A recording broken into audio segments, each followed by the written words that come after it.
past 7 decades, as the Honourable Prime Minister has noted, more than 8,500 members have tirelessly served our Mother India within these hallowed halls.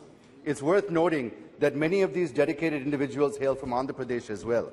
On this solemn occasion, I wish to pay my heartfelt respects and express my profound gratitude to each of them for their unwavering service. Sir, I'm here to serve my second term, extending my services to the people of my constituency, state and country. It would be remiss of me not to mention a towering figure in Indian politics, the great Gandhian, the legendary freedom fighter, Professor Acharya N.G. Ranga. He served as a member of the Central Legislative Assembly from 1930 onwards and as a member of the Indian Parliament since independence until 1991.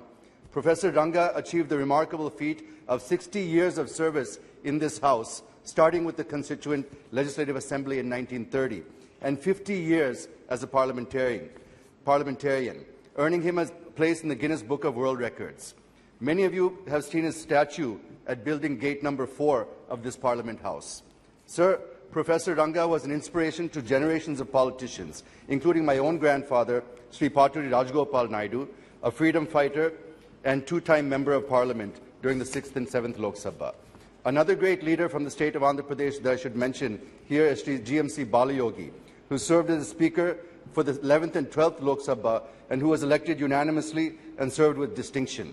I take this opportunity to pay my humble tributes to them and to all the other leaders from erstwhile and current state of Andhra Pradesh. Sir, I feel 7 decades' journey in the history of any nation is too short a period. But in this short period, we have shown the world what we are capable of. We have proved to the world, particularly the British, who wished India to become a failed state, that Bharat is second to none in every respect. We have proved and demonstrated to the world, the recent example being the G20 summit, that India's civilization, culture, philosophy, and more than anything else, the concept of Vasudhaiva Kutumbakam cannot be destroyed. We could achieve these in spite of being home to almost every single religion in the world, and also to a vast array of diverse cultures, languages, syncretic heritage with rich history of democracy and non-violence. Sir, today's occasion is not to score brownie points. Today's occasion, I feel, is to remember our achievements, successes, experiences, and where we have faltered, and address them through the current discussion. It is also our duty to express what lessons that we have learned from our past mistakes and give inputs for making this country great again. Sir, as Modi ji rightly says, that every government, every PM contributed towards the growth, progress and development of the country. The degree of pace, commitment and resolve might be different, but everyone contributed whatever they could for the sake of the country. So on this historic occasion, I remember all those great leaders, and I pay tributes on behalf of my Telugu Desam party and on my own behalf. But I would also like to highlight that it was during this period that the bifurcation of Andhra Pradesh was enacted. Sir, this Parliament, as the Honourable Prime Minister said in the morning, is a sacred institution, and whatever promise it makes will be sacrosanct. But the commitments made in the AP Reorganisation Act and on this floor are yet to be fulfilled, sir. Even the special category status, which was promised on the floor of this House, has not been implemented till date. I only pray that these sacred promises are implemented without any further delay. Sir, the new capital of Andhra Pradesh is in doldrums. Nobody knows what is the capital of Andhra Pradesh today.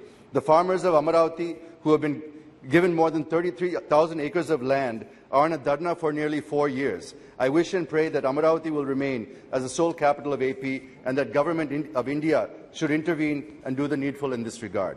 Sir, from 2014, under the leadership of Honourable Prime Minister Sri Narendra Modi ji, there have been many initiatives that have been introduced aimed at making India Atmanirbhar and positioning it as a global power.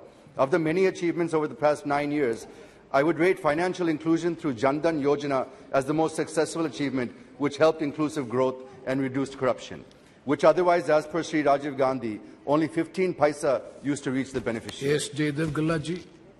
Sir, just give me few more minutes. Right? There are some very important points I want to make.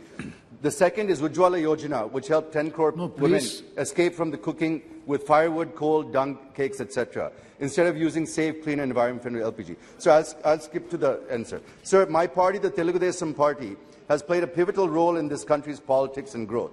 Both Sri NTR and Sri Chandrababu Naidu Garu played key roles in molding and shaping both the National Front and the United Front governments. Sir, you may recall that when Sri Vajpayee returned to power in 1999, after having lost the no-confidence motion, the TDP with 29 MPs in the Lok Sabha was the strongest partner of the NDA.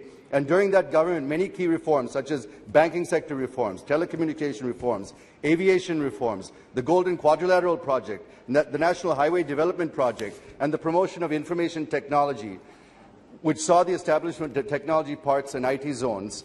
All these reforms and projects were envisioned by Sri Chandrababu Naidu Garu and implemented by the central government, playing a key role in shaping India's economic growth.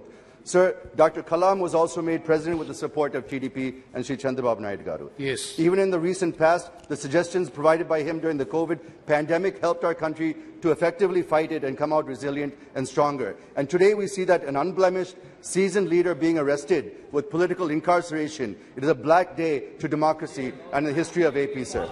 I wish to bring to the notice of the Honourable Prime Minister and the Honourable Home Minister how law is blatantly violated, cleverly twisted and maliciously treated to achieve political vendetta by arresting Sri Chandrababu Garu. Sir, 2 minutes, I've finished, sir. No. The main allegation in the case that 10% share of the state government, which comes to about 371 crores, for the purpose of skill development, had been released to the project implementation companies and was swindled through shell companies. But the CID has been unable to establish that the money were entrusted to CBN or his